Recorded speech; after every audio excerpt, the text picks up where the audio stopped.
Well, that wasn't supposed to happen. How's... Broken it. 1 second.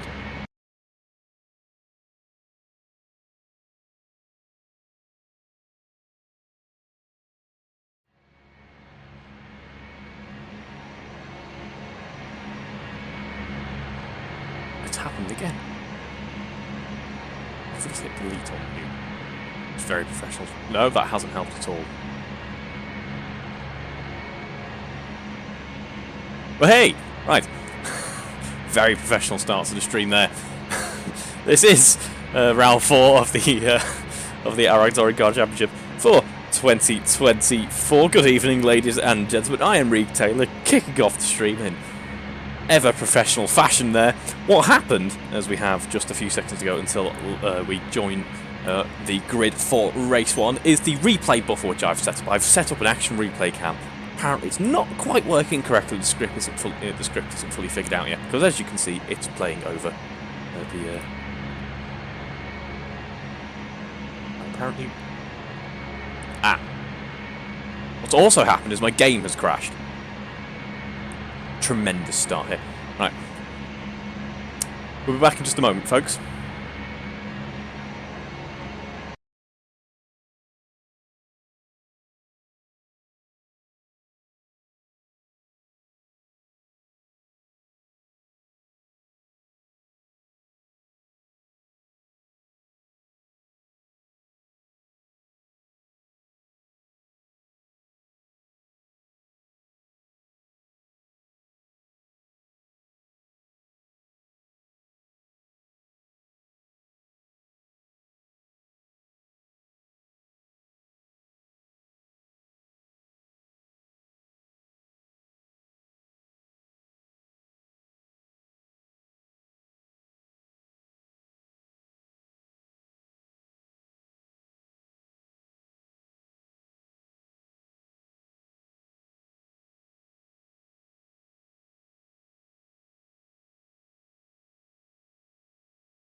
Good evening, ladies and gentlemen. We'll start that again. Not only did my stream crash, my game crashed as well. So sorry for missing the start of this race as well. Qualifying was Colin Keneath ahead of Matt Daly. As you can see at the moment, it's Matt Daly ahead of Colin Keneath. It was Colin Keneath and John Cole. Looked like they just had a little bit of a moment there, heading towards the second sector of the track in just a moment. Mugello is a very tight and technical circuit in Italy, of course. Famous for its use by the Ferrari team on occasion, also made appearance in Formula 1 Grand Prix of late, and is of course a fabulous circuit to go racing on. We've had some fantastic battles here in the past, as well as some interesting issues with fuel management. What I recall mainly from the past couple of seasons in the touring car running was the Alpha 75s getting towards the end of a brilliant race. I believe it was Will Inglis, correct me if I'm wrong, they're running out of fuel and coming to a halt after what was a fantastic race up until the very last lap. But currently seeing though John Cole under pressure from Colin Keneath here in the Martini liveried Giulia GTM as we head now towards the final part of the lap here. Just under 5 minutes into this race already. Everyone of course on the same compound of tyre in this touring car around there. There is Matt Daly out in front in the red and yellow car, just managing this race for the time being. Colin Keneath is in a precarious position here. Sorry, John Cole is in a precarious position here. Heading down the straight now, we can have a glimpse at how the straight line performance of all these cars is looking. Colin Keneath benefits hugely from the slipstream here, but loses out in overall lap time. It looks to be, though, side by side. There's going to be a battle here. John Cole, what can he do to defend? He has the inside line. It's an ideal position to be in. It's going to be echoed, in fact, by Will Inglis and Alan Matthews just behind there. John Cole switches to the outside on the exit of the second corner there ever so slightly. Wins out this time round, and that is one of the prime overtaking opportunities on this track. He's going to have to wait a little bit longer now for the next available opportunity is Colin Keneath here, because this mid-sector of lap is a little bit too tight, a little bit too narrow for these large Giulia GTMs to really properly overtake on. The end of the lap opens up a little bit more, but it's all about nailing those technical corners as that mid-lap. It's so... There's actually quite a lot of camber and quite a lot of elevation change, and you combine that with the tight nature of the track, as you see John Cole experiencing some of that there and riding over the sausage curb onto the gravel. It slows him down, and then we have Colin Keneath as we head into the third sector just getting in front there. So John Cole now on the back foot ever so slightly, however, will benefit from a bit of a slipstream effect here, giving him a bit more miles per hour down any of the straight sectors of the lap. Also seeing just behind, it is Alan Matthews under pressure from Will Inglis. We saw them battling a lap ago. They're continuing this battle now as we head into the final part of this lap of the race, while those in P2 and P3 doing the same there. Matt Daly, meanwhile, just out in front there, looking a little bit more calm and composed than the rest of the field, which is slashing quite bunched up. We saw on lap 1, at least, I saw on lap 1 on the timing system. Sorry if you missed it, obviously, with the game crashing on my end. There were a couple of incidents, but it doesn't look like anyone is too out of position in comparison to qualifying as we start the 4th lap of this race. Let's see, as Colin Keneath remains ahead of John Cole. John Cole, not much he can do in the slipstream for the time being. Likewise for Will Inglis. The positions aren't completely under pressure yet. There is John Cole, though, taking an ever so slightly tighter line on the inside of the track there. Will Inglis really putting the pressure on now as Rosie Oliver gets ahead of Paul Millman. Paul Millman we saw having some difficulties out in qualifying there, or at least from the bits that I was actually paying attention to, because I thought he was sat in the pits for quite a while. It turns out, no, the game had just crashed. Not ideal, but either way, underway now, though. Alan Matthews, and still under pressure from Will Inglis at this stage in the race. Colin Keneath sets a purple sector on this lap, actually closes up that gap to Matt Daly, closes it up substantially as well, looking like it was going to be around about 1.5 seconds. He brings it down to half a second now, so this battle is very much between Colin Keneath and Matt Daly.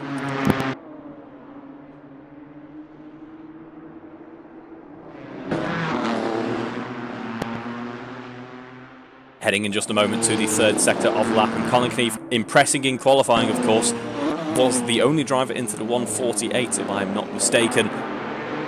Is now very much putting that pressure on Matt Daly. I would make an attempt to pronounce the corner names, but we're going to revert to numbers instead for this evening because they're all in Italian. Apart from the two Arrabbiatas, which for obvious reasons I can't pronounce, we're going to struggle here. But as we head now through that final part of the lap, onto the start-finish straight, Matt Daly on the defence here. It looked like for a second the track was open to Colin Knief, but he was able to switch back. That defence was Matt Daly, and the battle continues on now as we head down towards that first corner. Right in the slipstream goes Colin Knief. Just about gets a nose out in front as we crest the hill and into the braking zone for the first corner. 50 metres to go. Who comes out on top here? It's going to be Matt Daly with the inside line, but a long way around the outside. Colin Knief should have more speed underneath his belt, but as we exit that second corner there, it's going to be actually Matt Daly who takes the lead of this race. Or will it? No. Heading into that third corner now, heading up towards San Lorenzo in just a moment. It's still Matt Daly in the lead for the time being. This battling is slowing these two at the front down. It's bringing John Cole right back into the action here. The top three separated by just 7/10 of a second. Will Inglis, meanwhile, gets ahead of Alan Matthews. This is a very close battle indeed, ladies and gentlemen. The top five all fighting for more points in this race. And we're going to have a look at the championship standings after the previous round in just a second's time here. I have to say, John Cole all of a sudden really has been brought back into this race, when it was not necessarily to say that he was completely out of it. He was still running on the podium, of course, but these two battling out in front have really slowed each other down. It's not every track that we see that happen on. There's some tracks where you're able to battle and battle well. Just look at the previous round in the touring car, the last round in the Formula Alpha category as well, where you can battle and still not actually cost yourself all that much speed. But these two have been battling so closely together that they have, in fact, closed up towards, or allowed the rest of the field to close up towards them.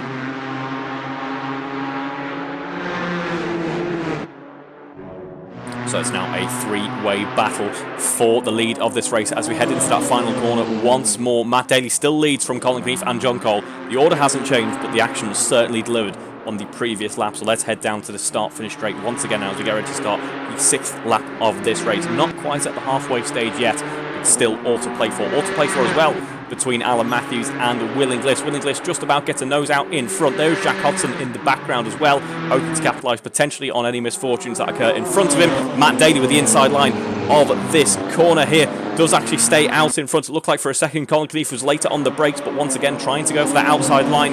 Nothing that he could do, really. This is a brilliant battle forming up here, and John Cole as well, likewise for him. There's nothing that he can do at this stage, because it's very close indeed between these two at the front on such a narrow track. He just can't find a way to get the nose in anywhere.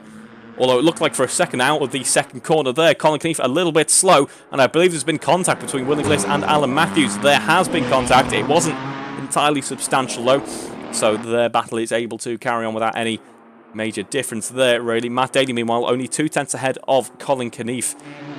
Looks like John Cole has dropped off ever so slightly, but still don't count him out of this just yet. Heading now down towards the bottom part of the lap, heading into Sector 3 in just a moment. Brake discs glowing red hot here as we now head into the final part of the lap once again. If we compare their sector times, actually, we see Colin Knief is stronger through that technical middle sector of the lap. It is, however, Matt Daly who seems to have the faster car in a straight line here. So we're seeing a bit of a balance in the setup, a difference in the balance of the setup, if you will. And it's actually proving to be quite an interesting battle as a result of it. Of course, this is an open setup championship. Drivers are free to change the setup of the car, adjust things like tyre pressures, suspension alignment, gear ratios, and aero devices like that rear wing, which Colin Knief wanted more of at that moment in time. I think he just dipped a wheel onto the grass there, and that just dragged him towards the gravel, and it spun him out there. What a great shame for Colin Knief in this race. Of course, qualified on pole and is now currently facing P5 at the moment. Will Inglis and Alan Matthews battling so closely together. Now they're battling for a spot on the podium. The stakes have risen substantially in that battle. John Cole hasn't been able to close up to Matt Daly as a result of this, but now he's back in P2 and could be fighting for a race lead here if he is able to catch up. Let's have a look at their pace at the moment. It's a 151.2 for John Cole, and Matt Daly's on a 151.1, so they're very close together. John Cole currently ever so slightly slower in terms of their best lap pace, though. The same story. Very close together, but still an ever so slight advantage towards Matt Daly so far in this race. But still, we've got half race distance to go. Anything can happen just yet, and I'm sure anything will. We don't know whether Matt Daly has been pushing too hard in order to try and keep Colin Keefe at bay, and whether or not his tyres have suffered as a result. We'll just have to wait and see, ladies and gentlemen. In the final few minutes of the race, usually all is revealed. We start to see the tyre degradation kick in. Maybe drivers starting to think about preserving their fuel load here at this track in particular. There's quite a lot of it, although it is some very tight and technical turns. Quite a lot of it is at least majority, if not fully, on throttle. So it is quite a power-hungry track, is Mugello. Certainly an interesting one. So let's have a look then at our championship standings as they are at the moment, or at least we will after this fantastic battle that we've got forming up here for P3. Will Inglis, the pressure has risen, it must be said. He was battling a lap ago for P4, and we thought, you know, this is a fantastic battle going on between him and Alan Matthews. Now all of a sudden he's fighting to maintain his podium as we head through this final corner now. It's Alan Matthews on the outside, Colin Keefe just behind in the slipstream. He's trying to make that Giulia GTM 3 cars wide. Is he able to do it? We'll just have to find out. He's gunning for that inside line of the first corner in just a moment, giving Alan Matthews a slipstream. Perhaps a smart move given how much we've seen Colin Keefe's car performs down the straights here. Let's see what he can do though. 100 metres, 50 metres to go. We're going to be 3 wide breaking into that first corner. Who comes out on top then? Colin Keefe dives to the inside of the corner, actually makes contact with Will Inglis, backs out of it. I think the back end of his car stepped out as he did that then. The back end of Will Inglis's car steps out and he's into the gravel into the third corner. It's all over for Will Inglis in that battle. Colin Keefe is the big victor there, gets ahead of Alan Matthews. Alan Matthews stays where he is. What a brilliant battle. What a shame it came to such a bitter end for Will Inglis, but it was almost expected, really. If you're going 3 wide at Mugello, it was going to happen sooner or later. And I'm pleased to report the battling action isn't over yet. It's all happening at the top end of the field in this race so far. I'm sure the reverse grid race will change that, though. It's Colin Keefe against Matt Daly now. Sorry, it's John Cole against Matt Daly. We're going to put a little tally chart at the bottom of the screen as to how many times I'm going to do that this evening. But Matt Daly against John Cole. 7/10 of a second was the margin when we last checked on the limit. For a second it was 6/10, now it's back to 8/10. So John Cole is certainly keeping up pace with Matt Daly, certainly pushing him along, but there's not too much he looks to be able to do at this stage. Let's have a look at some other competitors in the field at the moment. There we have Andrew Brammer, who is no stranger to this car, of course, one of my fellow competitors in the Winter Endurance Challenge a couple of months back, and did very well in that series. He obviously came away with the top prize there. Then we have Jack Hodson, of course, battling for P6. Not sure what's happened in his race. Rob Winnie is still the red Giulia GTM. That's probably an issue on my end, so I do apologise, Rob, if that is the case. Although we're going to have a little bit of a change with the car anyway, because releasing tomorrow, so time to utter perfection there was just one of those unfortunate instances in terms of the timing there, is the revised version of this car. This car mod is getting an update, and it brings new handling, and I imagine a couple of other little tweaks here or there, potentially. Of course, a fantastic mod author who provides some brilliant, he finds some brilliant cars for us. But yes, the V2 version of this car is coming out with tweaked handling, which I'm sure some of the drivers at least will be very pleased to hear. A couple of drivers not getting on with this car so far this season, so with some tweaks will be an interesting shake-up to see how they fare afterwards. We'll have 2 weeks practice, of course, for the before the next round using this car, and it'll be 2 weeks until the next stream featuring myself, because once again I'm very sad to report that I'm actually missing next week's Formula Alpha stream owing to another real-life commentary commitment. I'll be once again commentating on the BUKC, so if you've for some reason somehow not quite had enough of my voice, you can hear more of it next Wednesday all day, where I'll be commentating on some racing in Sunderland, of all places. Either way, battling is still going out here on Mugello, at Mugello rather, between John Cole and Matt Daly, as we head now into the end of this lap. Just that one long sweeping left-handed final corner to go before we start another lap in just a moment's time. John Cole is looking closer this time around, as is Will Inglis and Matt Daly, so the battling, it seems to come in pairs. These two enjoy their battling, these two groups of cars. John Cole half a second faster on that last lap, his fastest at 1:49. 1:06, predicted to be a really strong lap this lap if he keeps this up. Late on the brakes, he's going to have to go around the outside though if he wants to make it stick. But Matt Daly falls for his trap, goes to defend the outside. That gives the inside to John Cole in a move that echoed what Colin Knief was able to repeat a few laps ago. It nearly worked for John Cole, but unfortunately he remains in P2 for the time being. Final 5 minutes of this race then. What can John Cole do at this stage? We'll just have to wait and see, ladies and gentlemen, as we head now through the middle part of this lap. And it's half a second once again between John Cole and Matt Daly. And it's anyone's game at this stage. They have been oh so close in terms of pace so far into this race. I'm a poet and I did not know it. But as we head now into the final 5 minutes, as I say, it's anyone's game. 10 laps in, one of the longest circuits we'll actually visit in these cars, although we tend to visit slightly longer tracks these days owing to the speed of the cars that we now run. As we see John Cole heading over the curbs there, that upset the back end of the car, actually ever so slightly. The car getting a little bit twitchy. He was able to catch it though. It's cost him a tiny bit of time, and we'll see that in the sector times in just a moment. We'll see how it compares to his rival, how it compares to his previous best as well. It looks like it's cost him enough, enough time really. It's cost him around about a second on this lap, which goes to show if he hadn't made that very small error late on into this race, he could be right on the rear diffuser of Matt Daly at this stage. Now, brake discs still glowing red hot. They don't really get too much of a chance to rest at this track as we head on to the next lap. Apart from this long start-finish straight, you are basically a series of heavy braking zones and high-speed corners and medium-speed corners here or there. It's very intense on the tyres and brakes. It relies a lot on mechanical grip, does this track. There we see John Cole ever so slightly further behind than he was the previous time round. Colin Knief, since, of course, earlier on in the race where we had all that battling, he had that unfortunate instance around about, I was about to say around about here on track, that was John Cole having that instance. I think another example of me mistaking John Cole and Colin Knief somehow. Of course, Colin Knief had that issue slightly later into the lap. But he hasn't made, I'm not going to say he's not made much progress, he's just kind of been in no man's land ever since then. He has made great progress because we're currently on board with a fantastic lap for him, predicted at 1:48.8. Only driver into the 48 in the race so far. He's absolutely flying along, is Colin Knief, really making up this time. Could he potentially be in the mix here for P2 or P1? The maths doesn't quite work out, but you never know, anything is possible. Actually, does the maths work out? He's around about 2 seconds faster at this point in time. Maybe 2.5 seconds faster. We've got approximately 4 laps to go in this race.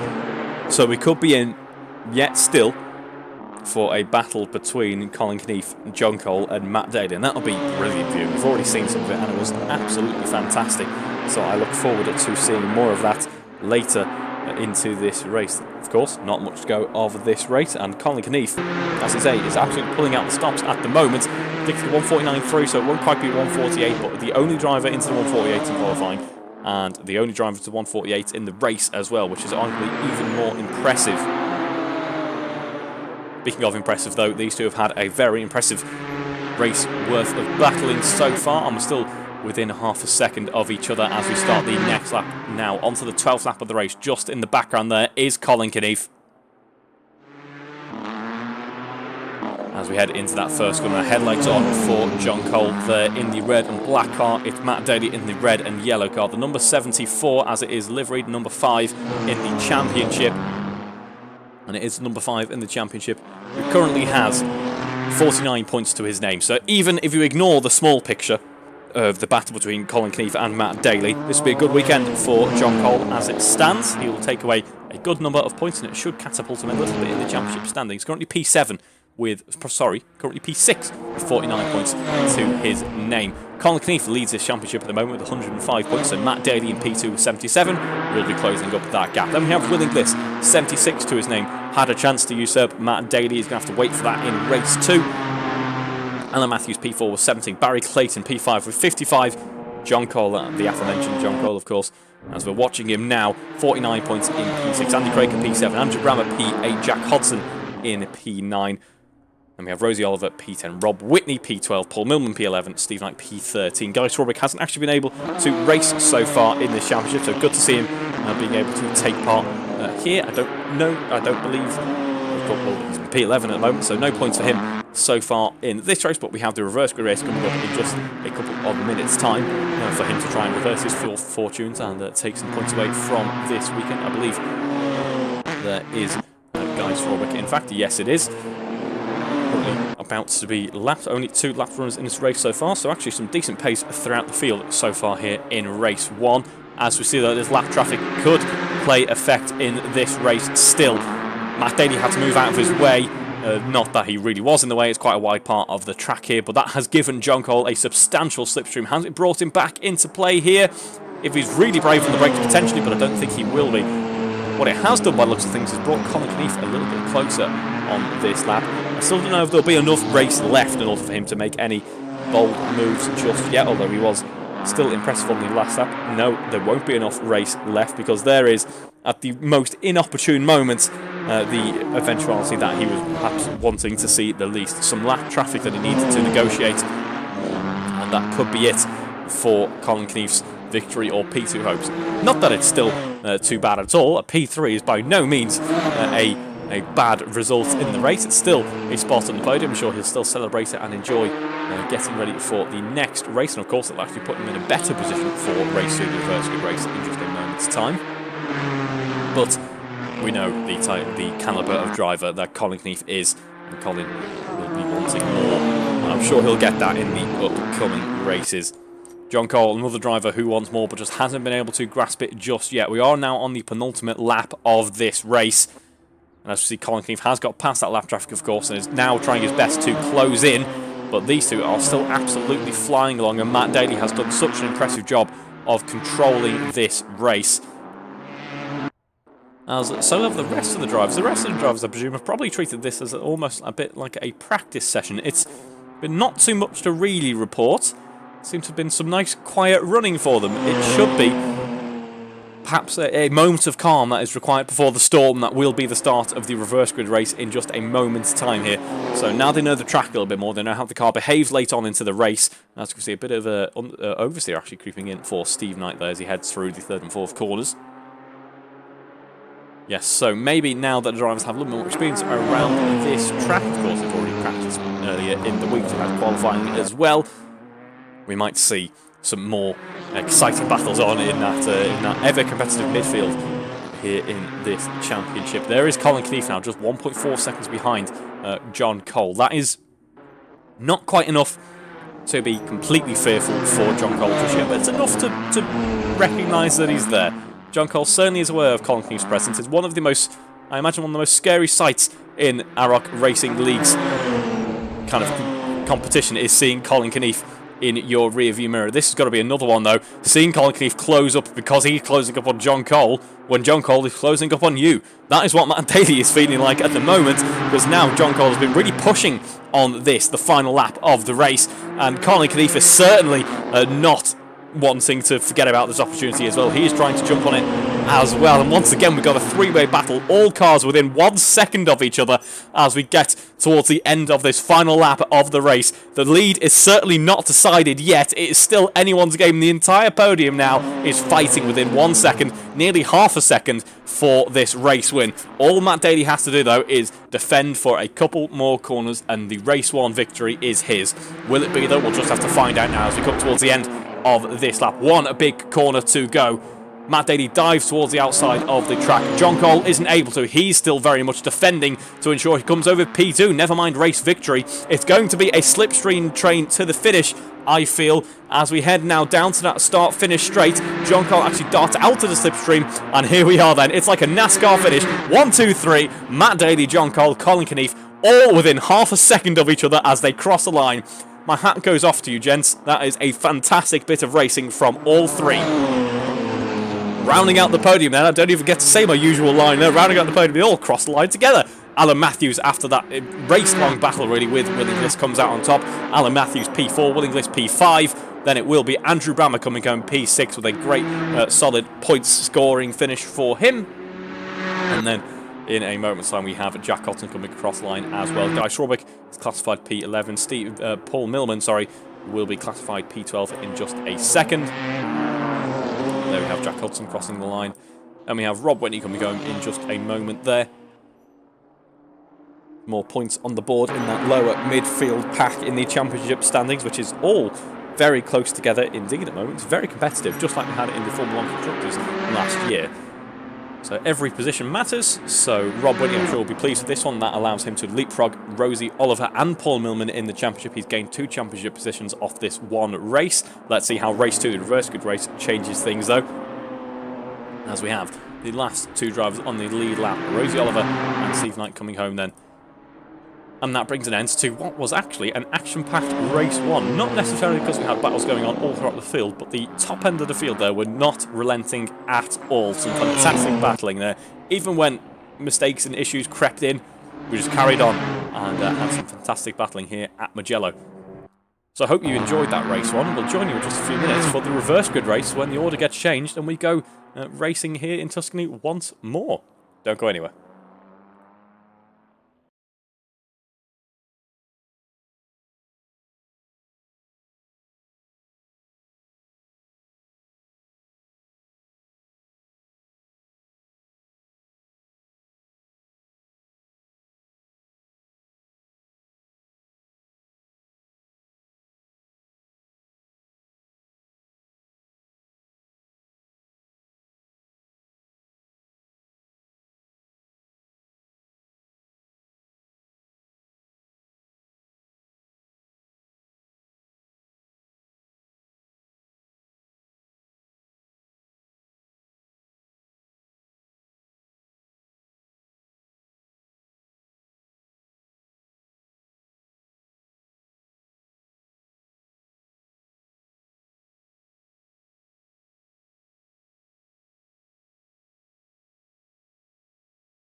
Welcome back to the action, ladies and gentlemen. Here we are then at Mugello on the grid for race 2, the reverse grid race. Let's have a look at that order then. So it is Jack Hodson and Andrew Brammer on the front row. Will Inglis, Alan Matthews on the second, Colin Knief and John Cole on the third, with Matt Daly and Rob Whitney lining up on the fourth row. Then the order is pretty much unchanged from the end of the previous race. So interesting to note, just because of the number of competitors we had in race 1 and how things worked out, we've still got some really competitive guys actually in the mid-pack of this grid. It's not as if they've been shunted right towards the back. They're going to be still there fighting potentially for those first couple of corners at the start of this lap, trying to potentially go for the lead. So this is really going to be an important lap one, I feel. Out of any of the reverse grid races we've done before, I think this one will have a very important lap one, and getting this launch right will be very important. It's quite difficult to get the launch right in this car. It can be a little bit unforgiving on the clutch, can the Giulia GTM? Sorry, the Giulia GTM. Clarify that. Not only can it be unforgiving on the clutch, you're also ever so slightly uphill on the track, and there is Rob Whitney suffering from that clutch. It's 6 red lights on the gantry, and we are away for race 2 here at Mugello. That's an unorthodox start if I've ever seen it. There is Steve Knight struggling with that clutch as well. As I say, it can be difficult here at Mugello, and I think Rob Whitney's got the right idea, to be honest. If you rock backwards and forward ever so slightly on your clutch in Assetto Corse, it immediately hits you with a penalty. Even if you're still within the grid box, you get penalised. So if you're setting off accidentally, you might as well just get a decent advantage from the field. Clever thinking by Rob Whitney there. It'll be an unfortunate and often unjust punishment, so I feel like trying to make the most of it is probably the best way to go about it. So he's running his own race at the moment, but he'll be brought back into it in a moment. As there we have Willing Bliss doing so well at the start of this race. Of course, P2 has now dropped all the way to the back end of the running. Jack Hudson still leads this race from Colin Keith. He's had a fantastic launch here. That's pretty much negated any effect of his reverse grid layout start here, and is now running in P3. A fantastic start to the race for him. Jack Hudson still running it in P2, of course. Ignore Rob Whitney's position for now. He will have to pit within the next couple of laps in order to serve a penalty before he is disqualified. Andrew Brammer, meanwhile, running in P4. As it actually looks like a bit of a battle forming up here. Yes, it is between Alan Matthews, Matt Daly, and there is at the back of it John Cole. John Cole hasn't quite got the start to the race that his competitors from his fellow competitors from race 1 were able to get. He got a little bit wide actually on the entry into one of the final corners of the lap, and that has allowed the likes of Matt Daly to break away. To be fair, Matt Daly neither has been able to break away relatively well. Colin Keith has now got in front of Jack Hudson and is now in net lead of this race. Meanwhile gets ahead of Rose Oliver, so that all-important low mid-pack battle is very much playing out on track here as well as it is on the scorecards. So we have that is Steve Knight. I think Steve Knight might have moved as well. Yeah, I think Steve Knight moved in the pit lane as well, as we have Rob Whitney diving into the pits. So a couple of cars having to serve penalties from this race start. Colin Keith now leading this race by 1 second. That is the biggest margin that we saw Matt Daly lead race 1 by. Colin Keith, as we knew from race 1 and qualifying, is the fastest car out there at the moment. But it'll be interesting to see now if this is Colin Keith's chance to get another race victory under his belt and really break away from the field. P2. Could be a thorn in the side of the likes of Matt Daly and John Cole, who have worked their way up to P3 and P4 respectively. But now, of course, we're not battling. It's not as if this is lap traffic. We're now battling for position here. So, Jack Hudson will quite rightly fervently defend this P2. He wants a spot on the podium here. He wants to take away some good points from this race. And Colin Keith will have the advantage of a couple of extra laps ahead of Jack Hudson, who is a decently quick driver, is Jack. And what this could mean, this could be quite detrimental for their races. The question is, will it be though? Because Matt Daly is certainly looking fast. He's already hunting for places to overtake on, trying to see where the track opens up for him, letting the track come to him to get a nose out in from nowhere. He has found just yet, but he's right on the rear wing of Jack Hudson's car there as we head down towards the end of this lap now. Having a look around the outside, actually pushing a little bit too wide into the corner potentially. Can he claw it back towards the corner exit? It looks like he can. Perhaps Jack Hudson's car a little bit upset actually on corner exit that time round. They're now less than half a second apart, and Matt Daly has the advantage of the slipstream as we start this next lap of the race. Meanwhile, Colin Keith leading by 3.5 seconds. So I mentioned potentially this battle slowing down the likes of Matt Daly and John Cole. It seems to be doing so. Seems to be doing so very much indeed. 4 seconds the advantage for Colin Keith now holds over the rest of the field. Meanwhile, still battles going on elsewhere in the field. Paul Milman against Rosie Oliver. Paul Milman seems to have the upper hand at the moment. We'll see how it plays out, though, later on into this race. Likewise, between Guy Swarbrick and Rob Whitney as we head now down towards the middle part of the lap. You can see Rob Whitney hunting for a place where he can make a junior DTM fit. Nowhere just yet. Goes slightly tighter on the entry into that first corner, the first part of the complex there, into the slipstream of Guy Swarbrick once again. And still no change for position just yet. We're looking now once again at Jack Hodson and Matt Daly. Matt Daly late on the brakes, very brave move there, not a conventional overtaking move there, and that is the reason why that gravel trap there is one of the reasons why you don't usually want to attempt an overtaking move into that corner, because you will end up sat in that gravel trap and out of the running. It worked luckily for Matt Daly. Unfortunately for Jack Hodson, not only has he dropped back to P3, but his spot on the podium is potentially in jeopardy now, because there is John Cole putting the pressure on 0.3 of a second now. John wants to get past and wants to continue that battle that he was enjoying so much in race 1. The battle between Colin Knief, Matt Daly and John Cole. It might not involve Colin Knief this time around, if we're brutally honest. Colin Knief is really impressive at this point in time in terms of his pace, his fresh tyres, and has got a substantial lead. However, the battle between Matt Daly and John Cole, which went on for so long at the end of last race, looks like it could continue on here if John Cole is able to get past Jack Hodson. Side by side they are as we head down into that first corner once again. A nose out in front for John Cole, but he has the outside line there. Can he move over to box him off? Yes, he can. Great move from John Cole there. Textbook, if you will. It's now John Cole back with a spot on the podium as it stands, unless Jack Hodson is able to fight back. Paul Milman breaking away from Rosie Oliver there. Alan Matthews, meanwhile, is once again battling Will Inglis. Will Inglis, of course, started this race in P2, was high up the order, has unfortunately for him trickled his way down with that unfortunate incident around about here on track actually. Now he's battling with his old mate Alan Matthews, just it's lower down than where he'd like to be, I suspect. This lower field battle that we have going on though is continuing on, I'm pleased to report. It's between Guy Swarbrick, Andrew Brammer, Rob Whitney is our trio of battling cars for this race. So it seems Rob Whitney with a big lock up there. Has he been able to get back on track? Yes, he has. A bit of kick up of dust though. A bigger kick up of dust for Andrew Brammer. Rob Whitney says, thank you very much. I'll take the position there, and into P10 for Rob. Now with his sights set on Guy Swarbrick, if he can do anything against him. Guy Swarbrick hasn't had too much, well, he's had some winter endurance challenge experience in this car, of course, but hasn't had too much recent experience in this car. It's going well for him, though, it must be said clearly.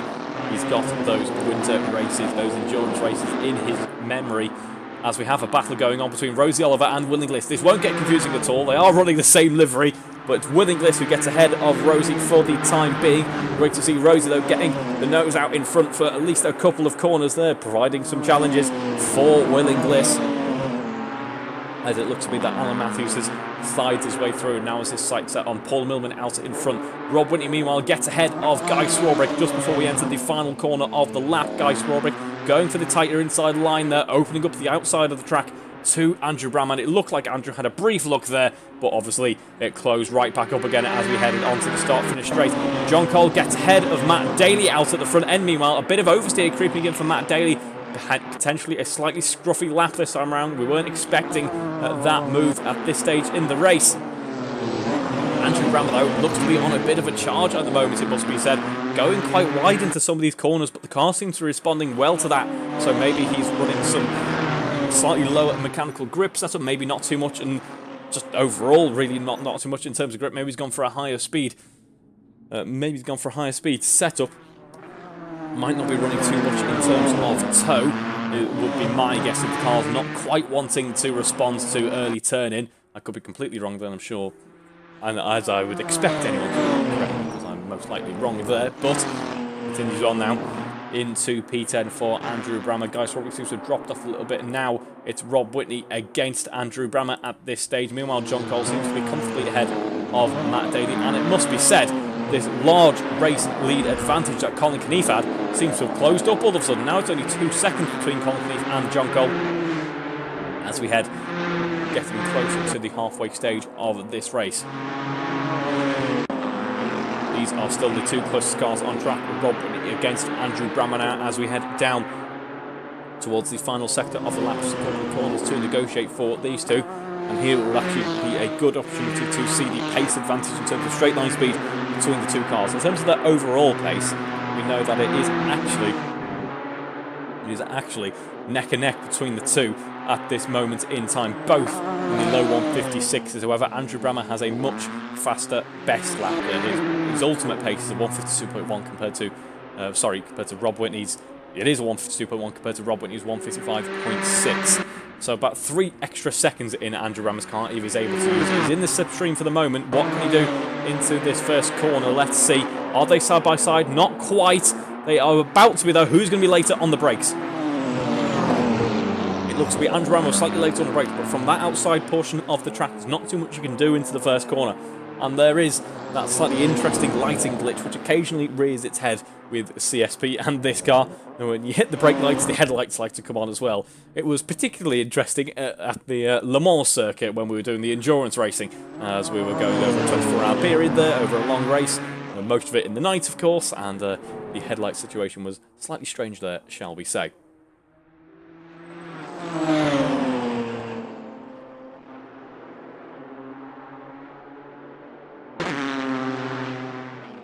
These two still the closest cars out on track at this moment in time. Also, actually, rivaling them in terms of their battle, it's Alan Matthews and Will Inglis fighting for perhaps slightly lower positions than they'd otherwise want, but still fighting nonetheless. These two are really intently battling now. Alan Matthews heading towards the end of the lap in that white and green Brawn-inspired car, as I now like to call it. They've been closing up. Hasn't been quite at the speed that I was perhaps expecting. Paul Millman's been running very well in this race, it must be said. But they have now closed up to Paul Millman, who we didn't see too much of in race 1, but has driven a fantastic race 2 here, it must be said. Only running in P5, so some great points on the cards for him if he is able to stay in this position. The question is, will he be able to, though, as we have that NASCAR slipstream train showing itself once again, heading into that first corner in just a moment. It's going to be Will Inglis who's having a preemptive look at the inside line of the track. The back end steps out on Alan Matthews' car there. He tried to hang it around the outside. I think that might have been a mixture of maybe braking under a bit of track camber there. The track, of course, is a bit bowl-shaped through that corner. That upset the car, and that has put him down in P7. So it's now Will Inglis versus Paul Millman for this position, P5 now, as we have contact between the two there, as it looked to be maybe an ever so slightly smaller gap than perhaps a Julia would otherwise fit into, presented itself. Will Inglis went to go in there, as Paul Millman wasn't quite expecting him to be there. Bit of a race against, they close up on each other. No major ill effects, although Will Inglis is now in front of this battle. I'd put that down to a racing incident, to be honest. It's now Will Inglis ahead of Paul Millman. The battle between John Cole and Matt Daly hasn't looked to continue on just yet, as we see actually Colin Knief has been able to break away. It was around about 2.5 seconds a couple of laps ago. That gap now stands at about 4.5 seconds. So the gap has built up once again. The gap, though, has not built up between Rob Whitney and Andrew Brammer. We know Andrew Brammer has some great pace beneath him in that car, but unfortunately for Andrew Brammer, he just hasn't been able to... we know Andrew Brammer has some great pace underneath him in that car. 152's some great pace there. He just hasn't been able to unlock it because he's been stuck behind Rob Whitney, and Rob Whitney's been getting faster and better over the past couple of laps. Previously, no faster than 155, now into the low 153s, and looking to improve once again into the 52s if things stay this way for Rob Whitney. So he's really getting into his stride now, being pushed along well by Andrew Brammer. Sometimes that's what you need when you're racing. You need that little bit of pressure from behind, and you're certainly getting that pressure in the form of a Julia occupying your rear view camera. It's not a rear view mirror in these cars, of course, it's a rear view camera. And that's what he's getting there, and it seems to be working well for Rob Whitney, much to Andrew Brammer's detriment, it must be said. Rather shooting himself in the foot in an attempt to keep up with Rob Whitney. Not the only battling out on track, though. Bit of a battle forming up for Guy Strawbrick and Steve Knight here, battling for P11. The points don't matter here. It's just out-and-out racing as we get onto the start-finish straight. Steve Knight not actually going for the slipstream this time round. Actually completely avoiding the slipstream. He might benefit from diving into that slipstream there, might gain a couple more miles an hour from it, and then darting out for a late braking move at the very last second. But for now, is losing time, not in that slipstream there. Matt Daly, I don't believe, is currently in P3. In fact, no, Matt Daly is in P3. It looks to be that Alan Matthews' time system there has jumped him ahead a little bit. Apologies for that one there, but the top three, of course, separated by less than a second at the end of race 1 as we head into the second half of race 2. Currently 7 seconds separating them. That mid-pack battle that I was hoping for throughout race 1 has delivered. It's delivered well. There's some fantastic mid-pack battles going on in this race. We're on board with one at the moment. As we head now down into sector 3 in just a moment. We keep seeing Andrew Rama looking for a place for the track to open up and for him to get past. It's not presenting itself though, because Rob Whitney is keeping up with him in terms of pace. From what I'm seeing here, the way they are performing on track, I suspect Andrew Rama is waiting for the pressure to finally get the best of Rob Whitney by the looks of things. I think he's hoping to try and crack Rob Whitney and force an error. That is probably his best bet at this stage in the race. Let's see if he is able to do so. Likewise, the same for Steve Knight and Guy Swarbrick. In terms of their pace at the moment, it looks to be Guy Swarbrick has the much more competitive car through the technical sector 2. The tight and twisty stuff, that car is better through the corners.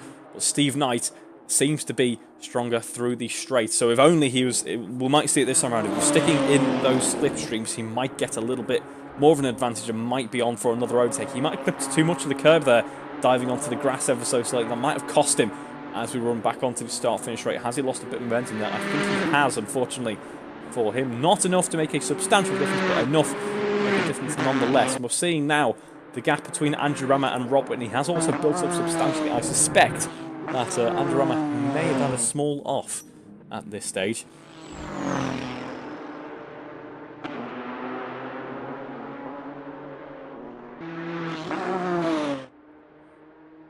Well, I'm just slightly distracted by part of the timing system, which you can follow along if you're watching at home. You can follow along on the timing system by going to aroc.assetocourseservers.com.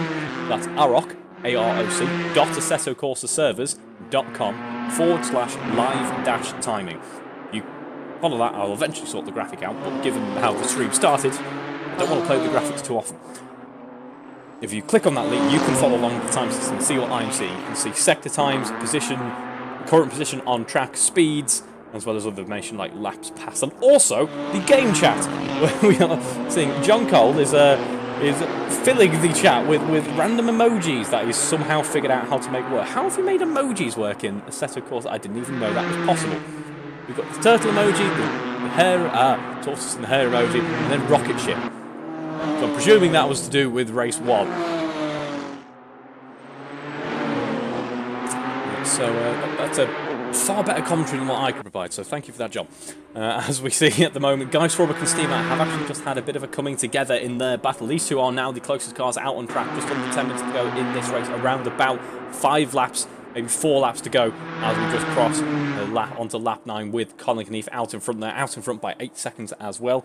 I should mention, once again, a feat he performed in race 1. Colin Knief, the only driver into the 148s here in race 2. He's just in a league of his own at the moment. Unfortunately, he's had a few unfortunate weekends in both this and the Formula Alpha series, which meant that the championship so far hasn't quite come on strongly in the way that he would have wanted, or perhaps is usually traditional for Colin Knief. He's still in the lead of the championship, I should add, but he's still got some competition, which is what we like to see. We will, as it stands, extend that lead, of course, because let's have a look at the championship after race 1. It is Colin Knief with 120 points to his name.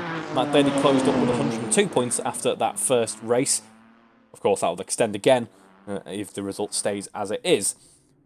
Winning list currently P3 with 86 points to his name. Alan Matthews currently P4 with 82 points to his name. So winning list will currently extend that P3 running. John Cole currently P5 with 67. So he's already jumped up a couple of places and should be jumping up a couple more places here. He's getting closer in race 2. Barry Clayton P6, Andrew Brammer P7, a very close P7 actually with Barry Clayton, who isn't here unfortunately this evening, as we're still watching this battle between Steve Knight and Guy Swarbrick.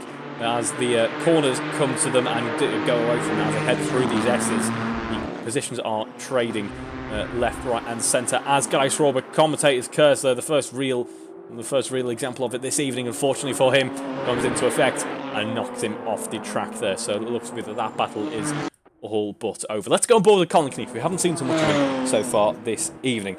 But yeah, so it's Andrew Rama in P7, Andy Craker P8, Jack Hodson P9, Rob Whitney P10, Rosie Oliver P11, and Paul Millman P12. Guy Shawbrick P13 and Guy Shawbrick for the first time in the championship is classified, but of course 0 points, and that looks to continue, unfortunately, at this moment in time.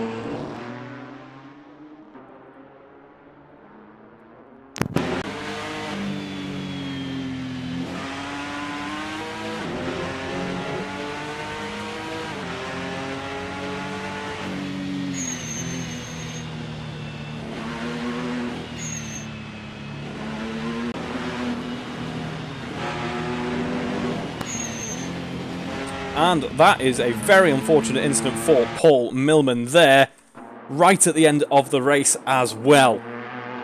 Just creeps over the line, and unfortunately for him, it's...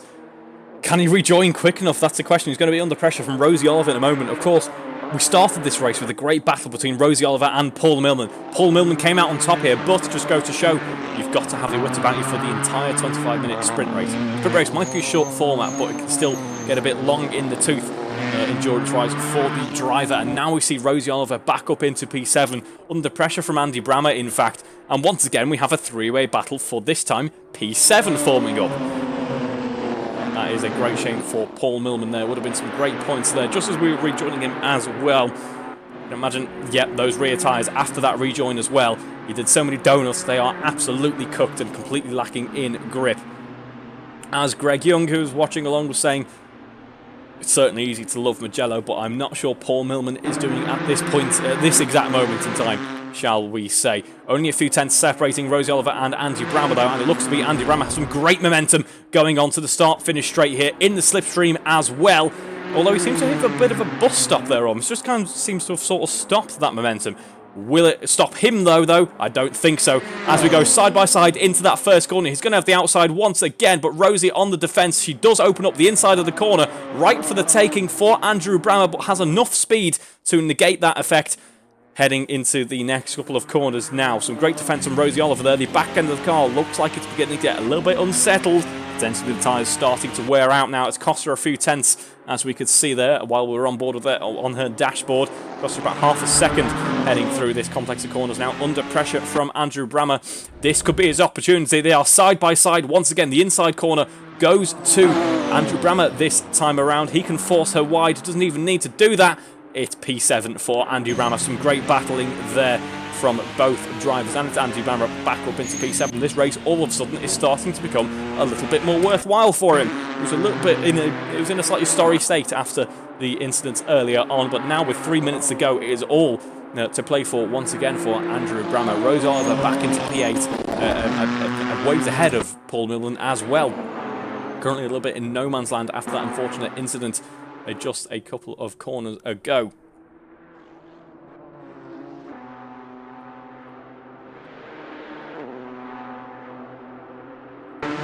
Stay on board at the moment between Andrew Brammer and Rosie Oliver. Great battling going on here, and I can assure you it will probably continue on to the end at this stage. They seem to have saved a little bit of pace for the last moments of the race here.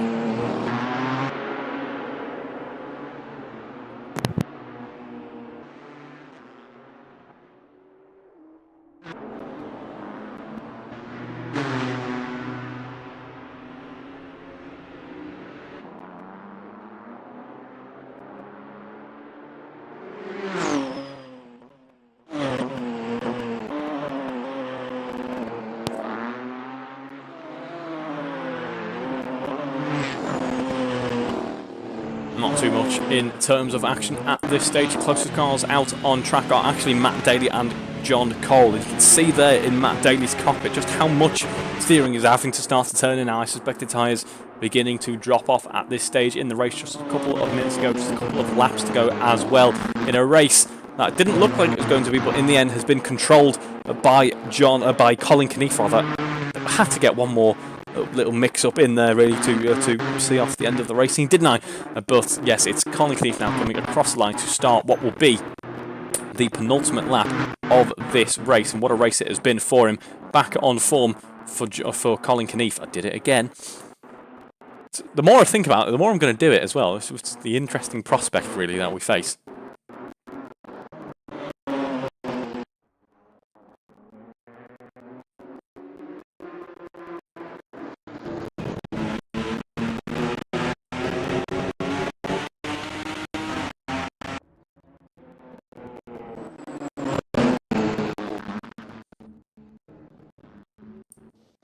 big off there. Big off for Matt Daly, actually, with 15 seconds margin down to Colin Knief. That will expand, though, as we rejoin the track, and Matt Daly actually drops down the order a substantial amount as well. What a shame. It's been 20... just as I say, anything can happen at this stage. Anything has happened. And is Matt Daly retiring? I certainly hope not. That would be a great shame to see him retire. No, I think he's got car issues. His brakes have jammed on. That's a mechanical issue with his rig. He's been able to get it going again. That's an odd one. I've never seen that before. That is Matt Daly down in P6 now. That is quite a few less points than perhaps he was hoping for that he's going to be taking away from this race. No, there's something really awry here with... I'm going to assume it's mechanical with his physical rig in the real world here. Just goes to show, even in the world of sim racing, you can still have that element of jeopardy, that element of surprise, of mechanical failures for Matt Daly, as he now finds himself a minute off the lead of this race. That makes matters easier for John Cole, of course. Promotes Jack Hodson up into a spot in the lead of this race, and all of a sudden the battle that is building up between Willingliss and Jack Hodson means so much more. Just as we had in the previous race, of course, at the very last moments, the battles all of a sudden mean more. It's Jack Hodson now who will be defending a spot on the podium, and this reverse grid race, it shows that he's managed it really well. In fact, he started, of course, on P1, on pole. We don't expect those on pole to end up coming home with a race win. It's not out of the question, but it's usually very unlikely in the reverse grid races. He's still kept up in the mix for that, though, and is now battling for a spot on the podium. It's been a great drive for Jack Hodson, and potentially an even better one for Willingliss. He was able to recover from plumb last, of course, on the first lap, into the late braking zone of the first corner. What can he do here, though? The battle is on a small lock-up. That shouldn't faze him, though. Well defended by Jack Hodson. Is that inside line there? It's so easy to open that up the inside of that corner to allow a driver past. He hasn't done so, though. He's going to make Willingliss work for it, that is for sure. Matt Daly, meanwhile, I think he's been able to recover. No, I think he's still lost more positions. Yeah, there's something big time going on with that car. What a shame for Matt Daly. A mechanical issue effectively taking him out of this race. He will be absolutely devastated in the cockpit of that car, I can assure you.